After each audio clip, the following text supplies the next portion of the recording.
Another long day in the garage here, going over V3 CNC machine front triangle, making sure that everything is working correctly.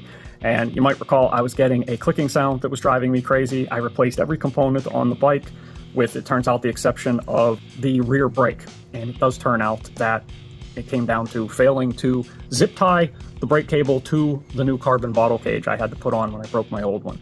So having done that, that seems to have eliminated that clicking sound that was driving me crazy, but I'm still going over everything, checking torque settings on everything and all the pivots, and just making sure that everything is working the way it should be. So I did get a chance to test this yesterday. That was actually a little bit eventful. I think I need to adjust this. So I'm taking it easy today and just working on the bike. But if you have not seen that Prova Cycles bike with the titanium 3VO swing arm, definitely check that out. I will tag a couple accounts where you can see some images of it, and it is absolutely incredible.